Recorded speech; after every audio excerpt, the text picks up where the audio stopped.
आज 78वें 78 स्वतंत्रता दिवस इंडिपेंडेंस डे यौम आज़ादी की दिल की अथाह गहराइयों से आप तमाम लोगों को मुबारकबाद पेश करता हूँ, जिसने खासकर इस मदरसे के रूह-ए-रवां बनात असलफिया के रूह-ए-रवां और शुरू से जिम्मेदारी संभाल करके अपने कंधों पर लेकर के चल रहे हाफिज जाकिर हुसैन नदवी साहब और मुंबई जैसे महानगर को छोड़ करके हमारे गांव में आज सेवा दे रहे अहमद हुसैन नदवी साहब, हमारे सीनियर, हमारे आंदोलनों में हमेशा कदम से कदम साथ मिला करके चलने वाले अलहाज इसहाक साहब और हमारे साथ हर समय साथ में चलने वाले मुख्तार साहब, जसीम साहब,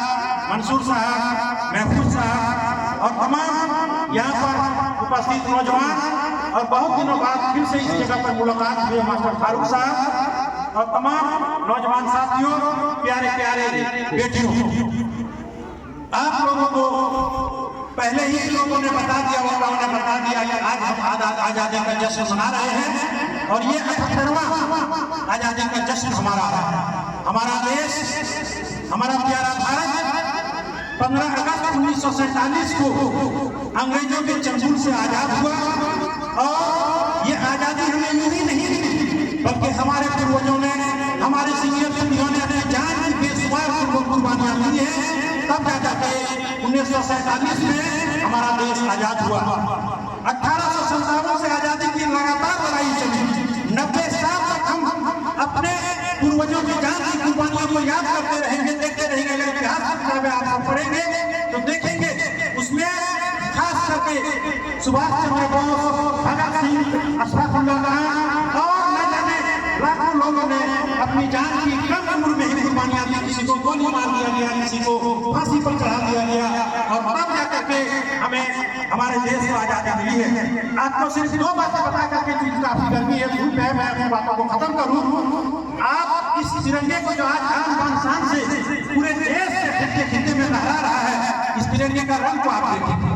सबसे पहली बात आप जान लें, इस तिरंगे को डिजाइन करने वाला कोई दूसरा नहीं बल्कि एक मुसलमान व्यक्ति थी, जिसका नाम है रुकैया बदरुद्दीन तैयबी, जिसके प्रारूप ने पूरे देश में तहलका मचाया। उस समय के तत्कालीन राष्ट्रपति प्रधानमंत्री ने इसको मंजूरी दिया और इस देश से इस तिरंगे को माना, तिरंगे को अपनाया। 3 रंग का इस तिरंगा को हम क्यों देखते हैं? इसलिए पहला रंग केसरिया या खून का रंग है, जिसमें हमारे देश के उन लोगों के खून का प्रतीक है जिन लोगों ने अपने जान की बलिदान दिया है, जान को कुर्बान कर दिया देश की आजादी के लिए।